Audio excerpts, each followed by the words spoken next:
श्री जगदीश प्रसाद गुप्ता छत्तीसगढ़ शासन में chief engineer के पद से रिटायर होने के बाद श्री द्वारिका महाराज स्मृति न्यास के तत्वाधान में श्री द्वारिकाधीश एवं बागेश्वर महादेव मंदिर का वर्ष 2005 में अपने पुत्रों इंजीनियर कुंजन गुप्ता और भुवन गुप्ता के सहयोग से अवंती विहार रायपुर छत्तीसगढ़ में निर्माण करवाया।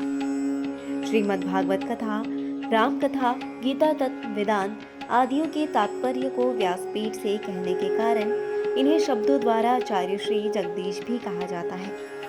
अपना संपूर्ण जीवन परमात्मा की सेवा में दे दिया। आपने परमात्मा भगवान श्री द्वारिकाधीश के दिव्य गुणों और कर्मों को लेकर अभी तक 15 ग्रंथों की रचना की है। इन सभी ग्रंथों को भारतवर्ष के जगत गुरु और महापुरुष संतों के द्वारा आशीर्वाद प्राप्त हुआ है। इनमें से श्वेता स्वरूप उपनिषद, श्री राम कथा अमृत से अनमोल, मुंडक उपनिषद, कथा उपनिषद, सरलतम बोध, इन पुस्तकों पर उनके सारे प्रवचन यूट्यूब पर अपलोड कर दिए गए हैं।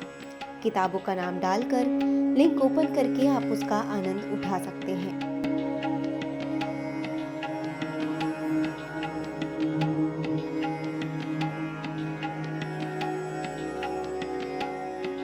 उनके ग्रंथ श्रीमद् भागवत और वेदांत सार के चतुर्थ खंड का अष्टम विचार रामलीला का आश्रय का उद्बोधन सुन रहे हैं आप। हरि ओम। योगाय योगपतये योगेश्वराय गोविंदाय नमो नमः। विश्वाय विश्वपतये विश्वेश्वराय गोविंदाय नमो नमः। सर्वाय सर्वपतये सर्वसंभवाय गोविंदाय नमो नमः। सच्चिदानंद रूपाय विश्वोत्पत्त्यादिर्हेतवे तापत्रय विनाशाय श्री कृष्णाय वयं नुमः। वंशी विभूषित करान् नवनीरदाभात् पीताम्बरा तरुण बिंब फलाधरोस्तात् पूर्णेन्दु सुंदर मुखात् अरविंद नेत्रात् कृष्णात् परम किमपि तत्त्वमहं न जाने। तप्त कांचन गौरांगी राधे वृंदावनेश्वरी वृषभानुसुते देवी प्रणमामि हरिप्रिये। गुरुर्ब्रह्मा गुरुर्विष्णु गुरुदेवो महेश्वरः गुरुः साक्षात् परम ब्रह्म तस्मै श्री गुरुवे नमः। हरे राम राम राम हरे हरे, हरे कृष्ण कृष्ण कृष्ण हरे हरे। बोलिए परात्पर परम त्रिलोकीनाथ भक्त स्वांशा कल्पतरु भक्त वत्सल कृपण वत्सल शरणागत वत्सल भगवान श्री द्वारकाधीश महाराज की जय। भगवान श्री बांके बिहारी लाल की जय। भगवान श्री रास बिहारी लाल की जय। भगवान श्री राधा दामोदर नाथ की जय। भगवान श्री राधा कृष्ण सरकार की जय। श्री सद्गुरु भगवान की जय। समस्त गुरु भगवान की जय। श्री चैतन्य महाप्रभु जी महाराज की जय। देवर्षि नारद जी महाराज की जय। भगवान श्री व्यास जी महाराज की जय। परम भागवत भगवान श्री सुखदेव जी महाराज की जय। जय श्री राधे, जय जय श्री श्याम। आइए श्रीमद् भागवत और वेदांत सार हमारे इस ग्रंथ के चतुर्थ खंड में, जिसको हमने रास लीला का आश्रय नाम से अष्टम विचार कहा है। भागवत में हमने इस प्रकार से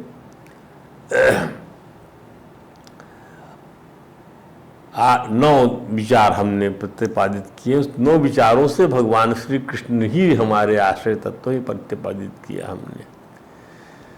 तो हमने इसके पहले बताया था आपको कि भगवान अपनी योग माया का आश्रय लेकर आनंद और रस की वृद्धि करने वाली लीला करते हैं, ताकि जीव आकर्षित हो जाए और ऐसा हो जाने से वह जो है भगवान के साथ अपने एकात्मता को, अपनी अभिन्नता को अनुभव कर सके, जो कि प्रभु का लक्ष्य है। भगवान की अहेतु की कृपा है जीव के ऊपर में, इसलिए वो ऐसा करते हैं। परमहंस श्री सुखदेव जी महाराज के समक्ष राजा परीक्षित के रूप में एक ऐसा जीव उपस्थित है जिसका शरीर 7 दिनों के बाद मर जाएगा। ध्यान दीजिए, हम साफ कर दिया, राजा परीक्षित का शरीर मर जाएगा, राजा परीक्षित का आत्मा आस्वरूप जो है वो रहेगा, पर परीक्षित का शरीर मर जाएगा। ऐसे जीव को 7 दिनों में मुक्ति प्राप्त करानी है, ये है लक्ष्य। इस समस्या पर परमहंस श्री सुखदेव जी महाराज का स्पष्ट अभिमत यही था कि 7 दिनों में इस आसन मृत्यु के मुख में बैठे हुए को तभी मुक्ति दिला पाना संभव होगा।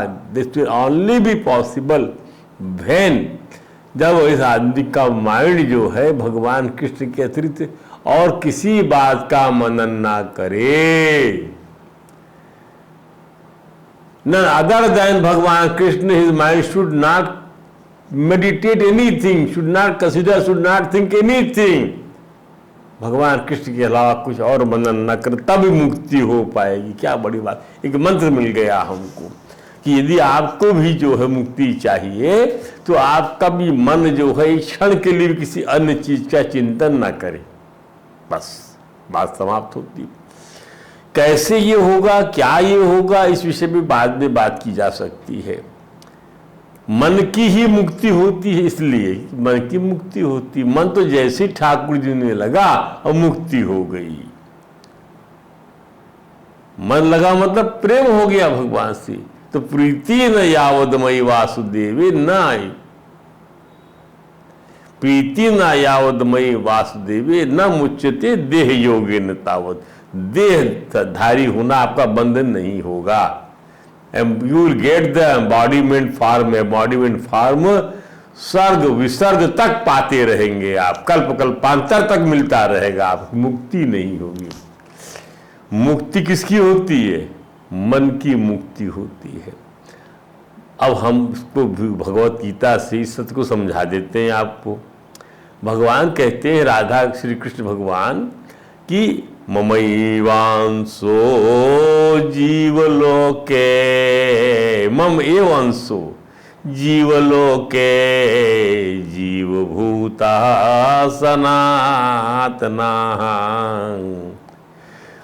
मेरा अंश ही जीवभूत बन गया है। मैं ब्रह्मभूत हूं, मेरे साथ को मानने वाले ब्रह्मभूत, मैं ब्रह्म हूं, और मुझे मेरे साथ जिनका मन लग जाता ब्रह्मभूत बन जाते। लेकिन बड़ी मुश्किल है कि मेरा जो अंश है वो जीवभूत बन गया है, जो सनातन अंश है मेरा जीवलोक में। क्यों? मनः षष्ठानि इंद्रियाणि प्रकृति स्थानि कर्षति। वो क्या करता है? वो प्रकृति में स्थित मन और 5 इंद्रियों को आकर्षित करता, अपना मान लेता है। क्या बात है! वह प्रकृति स्थित मन और वह कौन जीवात्मा प्रकृति स्थित मन और 5 इंद्रियों को आकर्षित करता है और अपना मान लेता है। मना षष्ठानि इंद्रियाणि प्रकृति स्थानि कर्षति। कौन? कहा? जीवभूतः आकर्षति। ये समस्या है। तो विचार करें कि शरीरादि पदार्थों को हम अपने साथ लाएं नहीं, इच्छा अनुसार उनमें परिवर्तन कर सकते नहीं। ध्यान दीजिए, we have not brought anything relating to the body और we can not change anything as per our own wish. हम भी सदा उनके साथ रह सकते नहीं, उसको अपने साथ ले जा सकते नहीं, फिर भी उनको अपना मानते हैं। बताइए, न साथ लाए हैं, न साथ ले जा सकेंगे, न साथ उसके रह सकते हैं। पदार्थ हो या वस्तु हो या प्राणी हो, जो शरीर से जुड़ी हुई चीजें हैं, आप अकेले आए हैं, अकेले चले जाएंगे। सब जानते इस बात को। तो अपना मानने वाली बात देखिए, अपना मानना 2 तरीके से होगा। थोड़ा इसको भी एलोबरेट कर दे। लोग कहेंगे अच्छी बात मत मानिए अपना। नहीं भैया, अपना मानिए, अपना मानिए, पर असंगता रखिए, आसक्ति मत रखिए। आसक्ति आप क्या रखिए? आसक्ति मत रखिए। किसकी? वस्तु की। वस्तु की नहीं, परमात्मा की आसक्ति से आप जो है संबंध बना लीजिए कि ये जो मेरी वस्तु मिली हुई है परमात्मा की, परमात्मा के लिए। ऐसा बोलने में क्या जाता है, क्या चला जाएगा? तो सभी वस्तु अपनी रहेगी, तो वो उस समय जो अपनापन आपके अंदर में आएगा वह अपनापन चेतना से भरा हुआ होगा कि नहीं, ठाकुर जी की चीज है, मुझे इसका अमानत और खयानत नहीं करना है। ऐसा मैं भगवान का हूं, ऐसा भाव रखना, अपने आप को भगवान में लगाना है। मैं भगवान का हूं, मैं आपका हूं स्वामी, आप मेरे मालिक है। असभिमान जाय जनि भोरे, मैं सेवक रघुपति पति मोरे, जो हनुमान जी का भाव है। तो साधकों से भूल यही होती है कि वे अपने आप को भगवान में न लगाकर दे, ये प्रमाद करता है साधक। अपने आप को भगवान में न लगाकर मन बुद्धि को भगवान में लगाने की कोशिश करते। स्वयं को लगाना है, स्वयं को, क्योंकि मन और बुद्धि जो है वो चेतन नहीं है, स्वयं चेतन है। मन बुद्धि उस स्वयं के, उस करंट की, उस चेतना से के संसर्ग से कार्यान्वित होते हैं। तो स्वयं को लगाइए।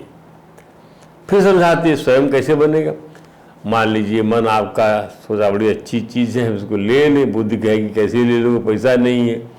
फिर स्वयं निश्चय करेगा नहीं पैसा नहीं तो क्या हो गया, मैं कमा के बताऊंगा पैसे को, ऐसा निश्चय करके मैं ये करूं, तो मैं की भावना उसमें अंदर चेतना भी जागृत कर लेता है, वो संकल्प कर लेता है, स्वयं आ गया। स्वयं माने आत्मा, स्वयं माने भगवान। तो मन बुद्धि को भगवान में लगाने की कोशिश करते हैं, अरे नहीं, अपने आप को भगवान लगाने से मन बुद्धि स्वतः सुगमता पूर्वक भगवान में। अरे जब आत्मा से भगवान को आप मानने लग गए, जैसे पत्नी अपनी आत्मा से, अंतर हृदय से भगवान पति को अपना मानती है, तो उसका मन भी उसमें लगा रहता है पति में, उसकी बुद्धि भी उसमें लगी रहती है।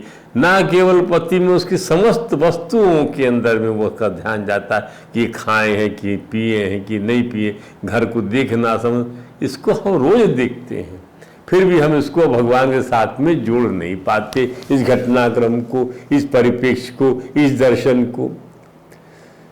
इसे हम समझते उदाहरण से, नाटक का पात्र हजारों दर्शकों सामने कहता है कि वह परशुराम है। नाटक का पात्र कहता है, हजारों लोग बैठे हुए, एक पात्र कह रहा है, अभिनय कर रहा है, मैं परशुराम हूं, मैं जब तक निरंतर परशुराम हूं। और परशुराम जी को सब कार्य करता है। मान लो वह पात्र स्वयं को रावण का बेटा मेघनाथ कहता, मान लो परशुराम नहीं कहता, जमदग्नि ऋषि का पुत्र नहीं कहता, और कहता कि मैं रावण का बेटा हूं, और सब क्रियाएं मेघनाथ की तरह करता, परंतु उसके भीतर हृदय में यह भाव रहता, अरे ये तो स्वांग है, ड्रामा है, एक्टिंग है, अभिनय है, मंचन है, मंचन एक्टिंग है, वास्तव में वह न तो मेघनाथ ही है न परशुराम है, बस संसार भी एक नाटक चल रहा। इस प्रकार से similarly this word is a sort of drama house, और उसमें सब मंचन करते हुए साधक को भी कभी नहीं भूलना चाहिए कि वो भगवान का है। बस एक्टिंग करते रहे वो कि मैं रामलाल हूँ, फादर ऑफ श्यामलाल, एक्टिंग करते रहे कि मैं हूँ Ramlal the husband of Sheela, like that. तो भूलना नहीं है कि वह भगवान का, मैं भगवान का हूँ, वह भाव से हमेशा जागृत रखना चाहिए। That is important. जीव सदा से ही भगवान का है, सनातन मई वंशी जीव लोके जीव होता सनातन। भगवान ने न तो कभी जीव का त्याग ही किया है, न कभी उससे विमुखी हुए हैं। जीव भी भगवान का त्याग नहीं कर सकता। भगवान के द्वारा मिली स्वतंत्रता का दुरुपयोग करके वो भगवान से विमुख हुआ। ये स्वतंत्रता का मिसयूज करके कि मैं भगवान का नहीं हूं, मैं दुनिया का हूं वो भगवान से विमुख हो गया। जिस प्रकार सोने का गहना तत्वतः सोने से अलग नहीं हो सकता, उसी प्रकार जीव भी तत्वतः परमात्मा से अलग नहीं हो सकता। जीव कहीं भी क्यों ना हो, नरक में हो, स्वर्ग में हो, पाताल में हो, मनुष्य योनि में हो, पशु योनि में हो, भगवान उसको अपना ही अंश मानते हैं। वह उनके अहैतुकी की कृपा, उदारता और महानता है। जीव के पतन को देखकर भगवान दुखी हो जाते हैं और कहते मेरे पास आने का उसका पूरा अधिकार था, वह मेरे को प्राप्त किए बिना नरकों में जा रहा है। ध्यान दीजिए, मनुष्य चाहे किसी भी स्थिति में क्यों ना हो, भगवान उसे वहां स्थिर नहीं रहने देते। मनुष्य चाहे किसी भी स्थिति में क्यों ना हो, भगवान उसे वहां नहीं रहे, उसे अपनी ओर खींचते ही रहते हैं। सारांशतः भगवान का अंश जैसे भगवान में ही है, उसी प्रकार प्रकृति में से मन और बुद्धि प्रकृति के हैं। मन और बुद्धि को अपना मानना, उससे अपना संबंध मानना ही उनको आकर्षित करना है। If you just feel a relation with your mind and intellect, it means it is a sort of attracting mind and intellects. भगवान श्री कृष्ण का उक्त श्लोक में यही कहना है, मेरा अंश जीव मेरे में स्थित रहता हुआ भी भूल से अपनी स्थिति शरीर, इंद्रियों, मन और बुद्धि में मान लेता है। जैसे शरीर, मन, इंद्रियों, बुद्धि प्रकृति से पृथक नहीं होते, जैसे शरीर, मन, इंद्रियों, बुद्धि प्रकृति से पृथक नहीं होते, ऐसे जीव भी मेरा अंश होने से कभी भी मेरे से पृथक नहीं होता। जो उसके अवयव है प्रकृति के, उससे अलग नहीं होते। उसी प्रकार से भगवान का जो अवयव है वो कभी भगवान से अलग नहीं होता। मन और 5 ज्ञानेंद्रियों से संबंध जोड़ना ही जीव का बंधन है। बस मन और 5 ज्ञानेंद्रियों से संबंध जोड़ना ही जीव का बंधन। अतः इन्हें अपना मानकर, संसार का मानकर संसार के काम में लगाएं और स्वयं को भगवान को अर्पण कर दें। मनोबुद्धि इंद्रियों को संसार का मानकर संसार काम में लगाएं और अपने आप को और अपने आप को क्योंकि संसार के संसार लगा दे और अपने आप स्वयं को भगवान को अर्पण कर दीजिए। इसके लिए भगवान जीव को अपनी ओर खींचने के लिए कर्षण करने वाले बने हैं। जो कर्षण करता है वही कृष्ण है, इसीलिए भगवान अपनी ओर खींचते हैं। ये कर्षण करता है वही कृष्ण है कि भाई कि वो मन बुद्धि इंद्रियां संसार में लगा दी, हाँ लगा दिए, अब तो अपने आप को मुझ में लगा दो ना, देखो ना, तो ऐसी ऐसी लीला करते हैं। बच्चा बन जाएंगे, जवान बन जाएंगे, बूढ़े बन जाएंगे, सेवक बन जाएंगे, नाना रूपों में लीला करते हैं। उन सभी का कोई मित्र नहीं मिलेगा, उन सभी का कोई आपको बालक नहीं मिलेगा, उन सभी का कोई दयालु नहीं मिलेगा। एक से एक उनका, ताकि लोग अरे कुब्जा के कितने अंगों से टेढ़े सीधा कर दिया, अरे इनका घमंड दूर कर दिया, अरे होलिका को श्राप मिला था कि जला देगी, जो भी अग्नि में कोई इसको लेके बैठेगी वो जल जाएगा और उसको जलन नहीं होगी, उल्टा हो गया। बहुत सारी लीलाएं भगवान की, बहुत सारी लीलाएं हैं, ध्यान दीजिए, और हर मनमंत्र में होती रहती हैं। तो ये सब कर्षित करते हैं भगवान, अपने आप जीव को कर्षित करते हैं, अपने खींचते हैं। जैसे मन बुद्धि संसार की ओर चला जाएगा, चला जाए, पर भगवान भी कहते हैं अच्छा ठीक है संसार तरफ जा रहे, चलो ठीक है, संसार कितना खींचेगा तुमको, अब मैं खींचता हूँ तुमको। तो संस्कार में जागृति आती है और जागृति आने के बाद जागरण हो जाता है, अविद्या दूर हो जाती है, अज्ञान दूर हो जाता है, आदमी क्वालिफाइड हो जाता है कि मैं जान गया, ये सपना देख रहा था मैं, मेरे सगे तो मेरे भगवान हैं। सबसे उसको धोखा मिलता है, सबसे अपने को सब ठगते हैं उसको, जिसके साथ अच्छा करता है सब उसको जो है धोखा देते, तो कहाँ जाएगा फिर वो, बताइए। तो जो कर्षण करता है वही कृष्ण है। The one who attracts is called, is entitled as Krishna. और कृष्ण कभी भी किशोरी जी या श्री जी से अलग नहीं होते, इसलिए श्री कृष्ण है, श्री कृष्ण इसलिए श्री कृष्ण है। श्री जुड़ा हुआ है, जब नाम में ही श्री जुड़ी हुई है उनके साथ। कृष्ण के साथ श्री लगा हुआ, माने राधा जी, किशोरी जी, लाडली जी जुड़ी हुई उनके साथ में। कृष्ण कथा का आकर्षण मन को ईश्वर में लीन कर सकता है। मन को संसार के विषयों से हटाकर श्री कृष्ण लीला में लगाना है। मन को संसार के विषयों से हटाकर श्री कृष्ण, अब तो हटाओगे, नहीं हटाओगे तो अपने आप हट जाएगा मन। अरे भाई, सवाल ये है कि तुम्हारे को जितना आनंद लेने की जो इंद्रियों में शक्ति मिली हुई धीरे धीरे क्षीण हो जाएगी। तृष्णा न जीर्णा वही जीर्णा, तब भी नहीं लगाओगे। जब खा नहीं पाओगे, देख नहीं पाओगे, सुन नहीं पाओगे, भोग नहीं पाओगे, तब भी नहीं लगाओगे। तब तो कुछ सोचने के लिए मजबूर होना पड़ेगा। वो भी भगवान का एक कर्षण है। अच्छा, नहीं मानते मत मानो, अब तो मान लो। नहीं मानता, चला जाता है जीव, किसी योनि में भगवान उसको फेंक देते हैं। जाओ दंड पाओ, सड़ो, और जब शुद्ध होंगे तो फिर आओगे, फिर दया करते, कबहू की करुणा कर नर दीही। जीव चराचर जाचत जेही, उसको पाने के लिए जीव प्रार्थना करता है भगवान से। तो मन को संसार के विषयों से हटाकर श्री कृष्ण लीला में लगाना है। सुखदेव जी महाराज ने कृष्ण कथा में ही इतनी सामर्थ्य देखी। It was the task, challenging task before Paramhans Shri Sukhdev ji Maharaj, how the king Parikshit can be provided a solution within 7 days। कोई तरीका निकालो, कोई दवा कौन सी निकालो, तो लगा कृष्ण कथा के अलावा कोई तरीका नहीं। कृष्ण जी की लीला में हुई सब चीजें हैं।